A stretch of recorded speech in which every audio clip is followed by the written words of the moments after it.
Hello hello. Good morning सभी दोस्तों को। आप लोग कैसे हैं? आशा करते हैं कि बहुत ही अच्छे होंगे आप लोग। और मेहनत से पढ़िए लगन के साथ और एक ऐसा मुकाम हासिल कीजिए जो कि दुनिया आपके जैसा करना चाहे। और विश्वास खुद पर कीजिए दोस्त। Believe in your self but not body believe. विश्वास करना अपनों पर जब दुनिया आप पर विश्वास ना करे। और आपसे बेहतर इंसान इस दुनिया में भगवान बना ही नहीं सकता, बना ही नहीं सकता। योर यूनिक, आपके जैसा बना ही नहीं सकता। It is impossible you like to such somebody like you. आप अपनी तरह बस एक आदमी खोज कर हमें दिखा दो। आप अपनी तरह एक आदमी खोज कर दिखा दो। आप अपनी तरह खोज कर दिखा नहीं सकते हैं। क्यों? क्योंकि आपके जैसा इस दुनिया में है ही नहीं। एक इसका यूनिक है कि आपका यूनिक है। जी हाँ दोस्त, हम चाहते हैं आप लोग एक ऐसा मुकाम पर पहुंचे। कोई भी, हम ही क्यों नहीं, कोई भी इंसान अच्छे मुकाम पर जाए। चलिए देखते हैं, अपनों पर विश्वास करते हैं, बस सारी दुनिया आपकी कदर पे होगी। चलिए हम लोग देखते हैं, कल हाइट एंड डिस्टेंस पढ़ेंगे थोड़ा सा, इससे आगे हम लोग प्रॉब्लम आज सॉल्व करेंगे। थोड़ा सा कल का पढ़ा हुआ रिकेप करना चाहेंगे दोस्त। कल जो पढ़े हैं हम लोग उनका रिकेप करते हैं, उनका रिकेप कर लेते हैं। बस थोड़ी सी जानना है, ज़्यादा नहीं। ये एक एंगल है, ये एक एंगल है दोस्त जो कि 90 डिग्री। यहाँ समझ रहे हैं आप लोग? ठीक ढंग से दिखाई दे रहा है सबको? आवाज़ तो जा पा रही है सबको? ठीक है। तो कल हम लोग पढ़ चुके थे एंगल ऑफ डिप्रेशन क्या चीज़ होता है, एंगल ऑफ एलिवेशन क्या चीज़ होता है। इसके बारे में अगर किसी भी दोस्त को कन्फ्यूजन हो तो बताएंगे हमें, तो थोड़ा सा रिकेप कर देते हैं, बस हो गया। तो आपको बताए थे दोस्त एंगल ऑफ एलिवेशन क्या चीज़ होता है और एंगल ऑफ डिप्रेशन क्या चीज़ होता है। एंगल ऑफ एलिवेशन का कहने का मतलब है एलिवेट। एलिवेट दैट मीन्स हम देखते हैं एलिवेट मतलब उठाना होता है। और अगर हम किसी भी चीज़ को, किसी भी वस्तु पर इस आधार पर अगर देखेंगे हम, तो एंगल हमारा ऊपर बनेगा। डिप्रेशन दैट मीन्स नीचे। इस आधार पर, अगर इस आधार पर देखा जाए तो एंगल नीचे बनेगा, उसको हम लोग डिप्रेशन बोलेंगे। जैसा कि कल आपको बताए थे, कोई भी व्यक्ति अगर यहाँ से देख रहा है, अगर यहाँ से अगर यहाँ देख रहा है दोस्त, उसका एंगल जो यहाँ पर बनेगा, कुछ भी एंगल बनेगा, तो हम लोग क्या बोलेंगे, एंगल ऑफ डिप्रेशन। और जो यहाँ से यहाँ बन देख रहा है, एंगल जो बन रहा है इसका, इसको हम एंगल ऑफ डिप्रेशन बोलेंगे। अगर देख लीजिए कोई व्यक्ति सपोज दैट यहीं से अगर यहाँ देख रहा है, यहाँ से जो यहाँ देख रहा है, यहाँ का जो एंगल जो बन रहा है, इसको हम एंगल ऑफ एलिवेशन बोलेंगे। और आपको ये भी बात बताए थे दोस्त, छोटी सी बात, आप लोगों को बहुत सारे दोस्त को याद भी होगा, नहीं भी हो सकता है याद। तो चलिए हम लोग देखते हैं क्या कि मैं आपको बताए थे, जब ये लाइन और ये लाइन ये दोनों पैरेलल हो तो इसका जो थीटा जो यहाँ जो भी एंगल जो होगा, ये दोनों का सेम बनेगा। यानी कि angle of theta equal to angle of beta. थोड़ा सा बस इतना सा ही देखते हैं, आगे हम लोग क्वेश्चन पर उतरते हैं। जी दोस्त, पहला हम क्वेश्चन पर उतरते हैं। क्वेश्चन आप लोग लिखेंगे, हम चाहते हैं एक क्वेश्चन आप लोग लिखे, बस हो गया। क्वेश्चन नंबर 1 देकर के लिखिए।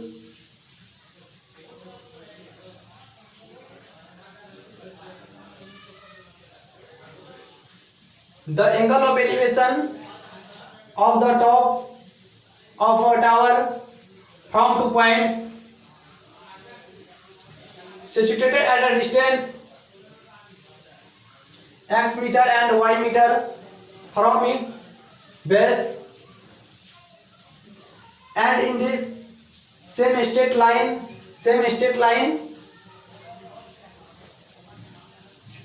angle of elevation of the top of a tower from 2 points situated at a distance x meter and y meter from to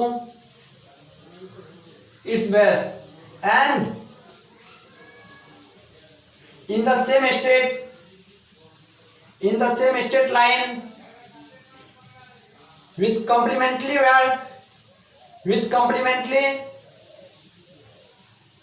जी हाँ दोस्त, with complementary what is the height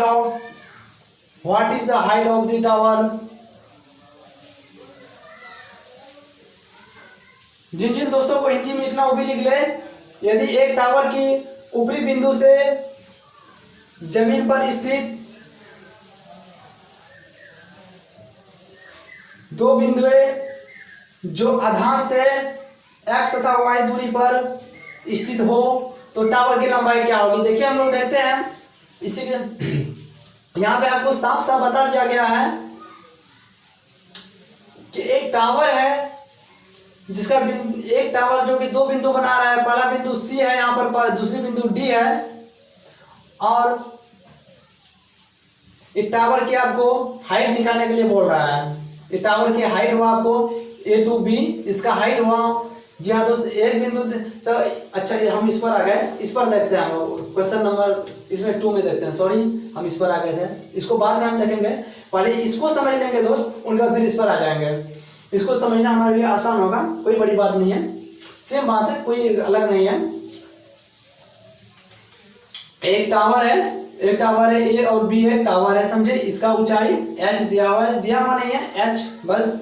उनके बाद इसका जो है दो बिंदु है, एक सी है और दूसरी डी है।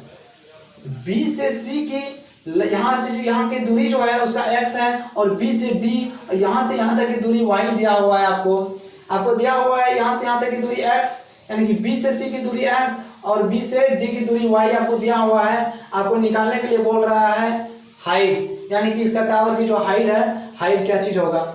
चलिए देखते हैं हम लोग सिंपल सी बात है, आपको सारा बात इतना बात तो समझ में आ गया। करना क्या है इसमें, हमको करना इतना सी बात है कि आपको हाइट निकालना है बस। आपको दिया क्या क्या हुआ है, x और y, ये दोनों जो है ना आपको एक दूरी दिया हुआ है। सपोज दैट ए x और y, ये आपको डिजिट का भी फॉर्मेट में हो सकता है, ऐसा है आपको एक किसी भी रूप में हो सकता है। हम चाहते हैं पहले हम बेसिक थोड़ा बहुत जान लें, उनके बाद फिर हम लोग एप्टीट्यूड में चलेंगे। जी हाँ दोस्त, तो चलिए आगे देखते हैं हम लोग। जब हम ये एंगल जो बनाए हैं, जब हेलो हाँ, जब देखिए जब ये ट्रायंगल हम बनाए हैं, ट्रायंगल मेरा दो बना है, सभी इस बात को समझ पा रहे हैं। ट्रायंगल देखिए, पहला ट्रायंगल हम बात करेंगे ए बी सी, पहला ट्रायंगल जो बात करेंगे हम लोग ए बी सी ट्रायंगल में बात करेंगे। इन ट्रायंगल ए बी सी समझ पा रहे हैं सभी, ठीक। ए बी सी में आपको बताए थे tan थीटा, अक्सर हम लोग tan थीटा ही लिया करते थे, कल तो आपको सारा बात बता दी है। tan थीटा का वैल्यू यहाँ से लेना है, यानी कि इसका बात कर रहे हैं हम, इस ट्रायंगल की बात कर रहे हैं। tan theta equal to theta के सामने वाले भुजा h बाय x, इसका दूरी दिया हुआ है तो x दे दिए हैं, ठीक है। और हम लोग angle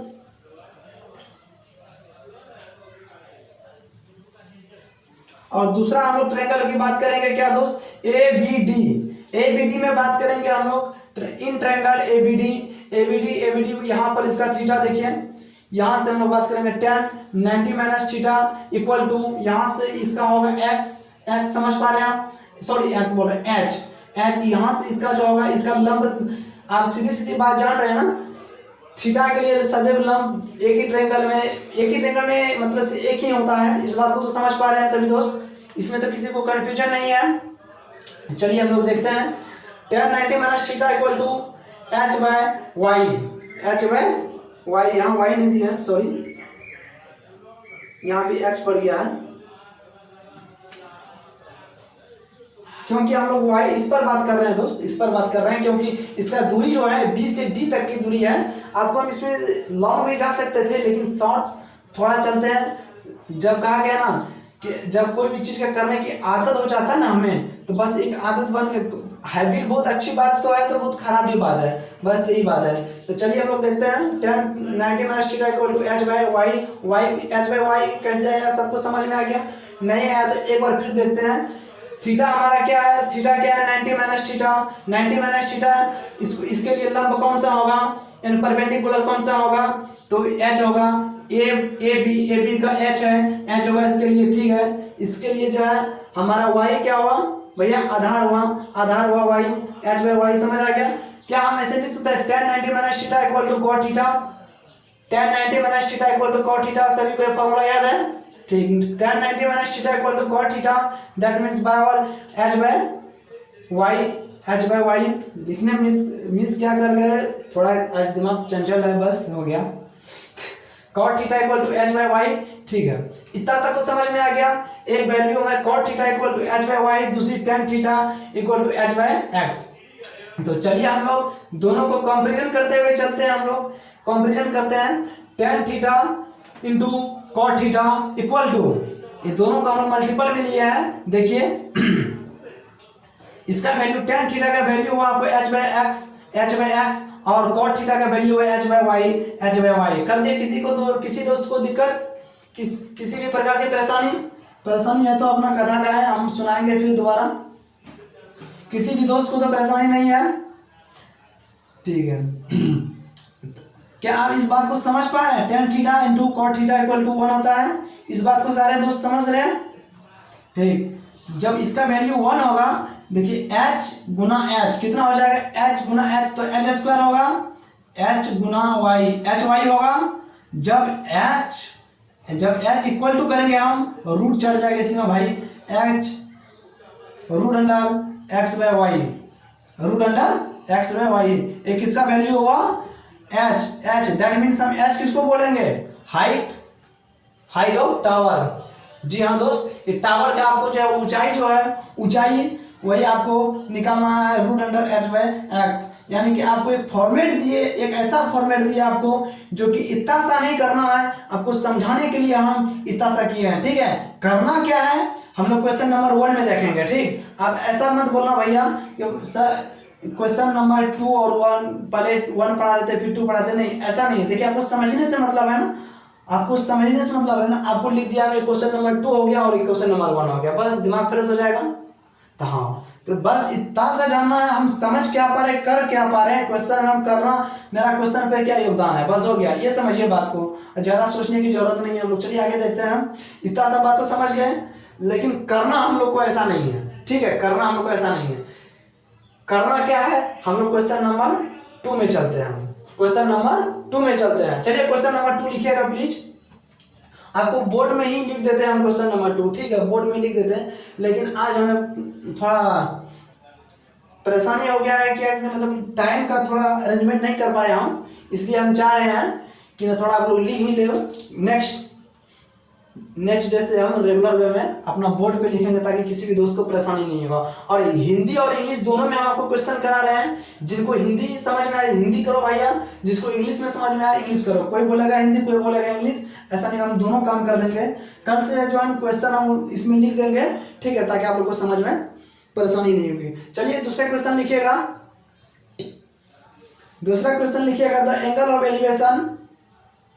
the angle of elevation of the top of a tower from 2 points. The angle of elevation of the top of a tower from 2 points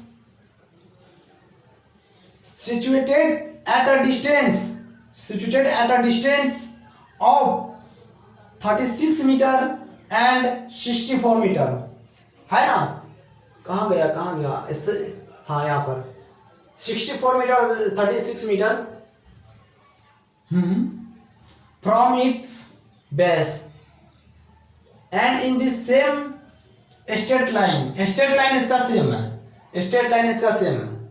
हाँ, कुछ नहीं है, क्वेश्चन दे, इसको एक ट्रायंगल दे के आप लैंग्वेज बना सकते हैं, कोई बड़ी बात नहीं है। चलिए हम लोग देखते हैं आगे लिखिएगा आप लोग। The angle of elevation of top of a tower from 2 points situated at a distance 36 meter and 64 from its base and is in the same straight line with complementary. What is the height of tower? चलिए देखते हैं इसमें हम लोग।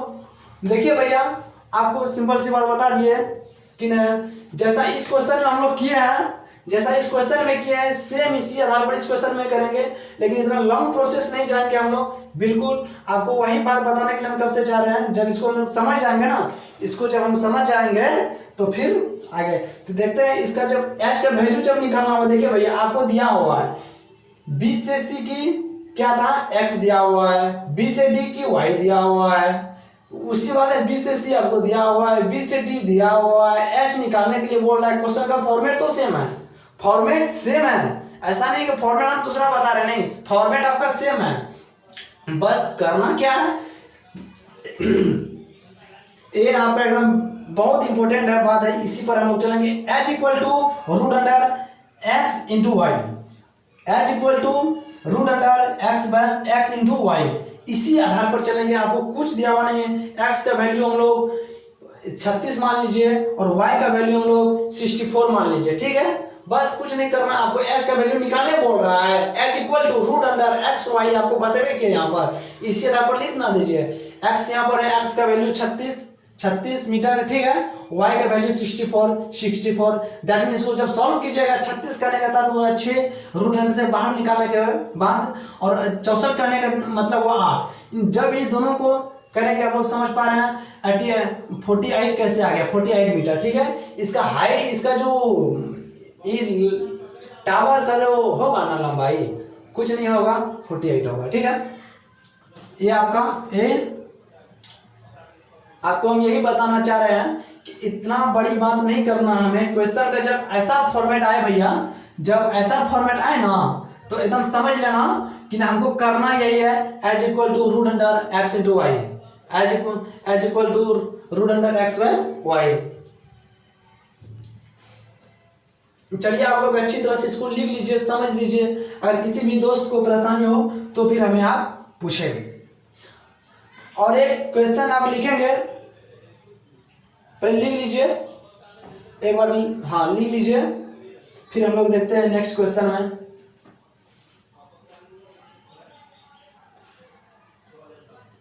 लिखिएगा question,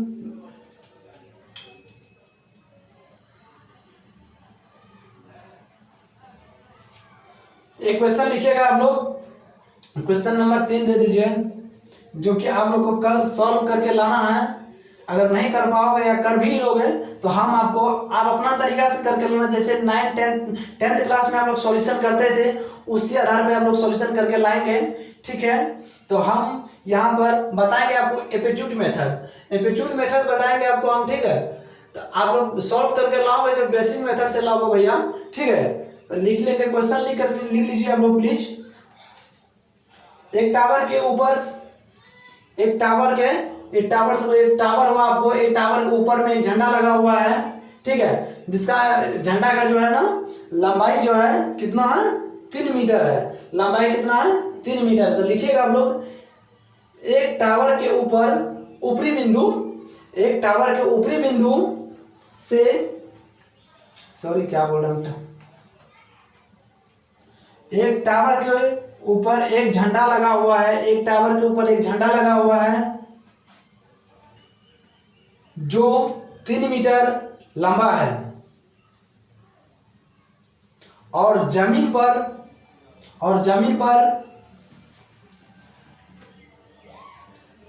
3√3 परछाई बनाता है। 3√3 परछाई बनाता है। जमीन से झंडा का उन्नयन कोण क्या होगा? आपको क्या पूछ रहा है? उन्नयन कोण। उन्नयन कोण का मतलब समझ रहे हैं क्या होगा? आप लोगों को पता है उन्नयन अवनमन, angle of elevation, angle of depression, इसमें तो किसी भी प्रकार की कंफ्यूजन नहीं। सारे दोस्त इस बात को समझ पा रहे हैं ना? एंगल ऑफ एलिवेशन क्या चीज होता है, एंगल ऑफ डिप्रेशन क्या चीज होता है? ठीक है, आपको साफ साफ यहाँ बता दिया। एक टावर है, एक टावर है, एक टावर के ऊपर में एक झंडा लगा हुआ है। जैसा कि देखिए एक टावर हुआ आपको ये, ठीक है, इसका ऊपर में झंडा लगा हुआ है और इसका जो लंबाई है ना 3 मीटर है, ठीक है। लेकिन इसका परछाई जो भैया बना रहा है, कितना का परछाई बना रहा है? यहाँ का दूरी जो है 3√3 होगा, ठीक है। तो आप लोग इसको सॉल्व करके लाओगे कल, किस मेथड से? बेसिक मेथड से। यानी कि आप लोग 10th क्लास में जैसे सॉल्यूशन किए थे उस आधार पर आप लोगों को सॉल्यूशन करना है। उस आधार पर आप लोगों को सॉल्यूशन करना है, ज़्यादा नहीं सोचना। हम लोग कल देखते हैं आगे, अपना मेथड से हम बताएंगे। देखिए चलिए ठीक है दोस्त, आगे फिर नेक्स्ट डे हम लोग मिलते हैं। नेक्स्ट डे नेक्स्ट बातें लेकर के आते हैं। बस हम तो यही बोलेंगे आप लोगों को, ऐसा हम चाह रहे हैं ना, एक ऐसा एक हमारा सक्सेस पॉइंट डीजीपी आपको बताना चाहेंगे दोस्त। एक हमारा यूट्यूब चैनल है, सभी जानते हैं इस बात को, मैं दोबारा इसको बताना चाह रहा हूँ कि सक्सेस पॉइंट डीजीपी जो हमारा एक चैनल है, आप लोग चाहें तो उस पर कोई भी वीडियो मेरा रिकॉर्डेड होता है, वहां पर हम वहां पर वीडियो अपलोड करते हैं, चाहे कुछ भी हो। और आपको ये भी बताना चाहेंगे, एक हम बेसिक फाउंडेशन बैच हम लोग स्टार्ट करने जा रहे हैं मैथ का। हाँ दोस्त, उसमें हमारा क्लास 8, 9, 10 का स्टूडेंट होंगे। जिन जिन लोगों का बेसिक कमजोर हो भैया, उस पर आप आ सकते हो। हम न्यू बैच स्टार्ट करने जा रहे हैं, ठीक है, उस पर आप ज्वाइन कर सकते हैं। तो जो कि उसका भी वीडियो अपलोड होगा, सारा का सारा वीडियो अपलोड होगा हमारा सक्सेस पॉइंट डीजीपी में। सक्सेस पॉइंट डीजीपी में आप लोग रेगुलर देखते रहिए, क्या है नहीं है। बस अगर इस पर कोई कंफ्यूजन आता है, आप वहां पर हमारे यूट्यूब चैनल पे देख सकते हो। किसी भी प्रकार की अगर त्रुटि होता है, आप चाहे हम पर ऑफिस से मिलिए या फिर हमारे कमेंट सेक्शन में भी जुड़ सकते हैं, या फिर हमारा फोन नंबर है, फोन नंबर 9525111501। इस पर आप हमें बता भी सकते हैं, कुछ भी व्हाट्सएप कर सकते हैं। जैसे आपका क्वेश्चन कुछ भी हुआ क्वेश्चन, आप हमें व्हाट्सएप कर सकते हैं। नंबर लिख लेंगे 9525111501। इस पर आप हमें व्हाट्सएप भी कर सकते हैं। पहले आप ऑफलाइन में मैसेज कर देंगे, ठीक है, स्टूडेंट का जो नाम होगा वो कर दें, तो उनके बाद हमें व्हाट्सएप पर आइए, तो व्हाट्सएप पे आप लोग बात करते हैं, ठीक है। ठीक है, किसी भी प्रकार की परेशानी होता है तो आप हमसे मिलिए, फिर उसका सॉल्यूशन होगा। चलिए ठीक है दोस्त, आगे नेक्स्ट डे मिलते हैं आप लोगों से। बहुत बहुत धन्यवाद आप लोगों को हमारे क्लास में बैठने के लिए। इत्मीनान से इसी प्रकार आप लोग इत्मीनान से बैठे रहिए और सारी बात अच्छी तरह से धीरे धीरे समझ में आएगी। ये बात नहीं हम आपको दो क्वेश्चन कराए तो इस पे लटक जाना नहीं, इस बेस पे आपको आगे और करना है भैया। ये नहीं कि ये क्वेश्चन कराए तो इसी पे लटक जाना, ठीक है। नेक्स्ट डे हम लोग मिलते हैं। Thank you. इसे बनावे पड़े।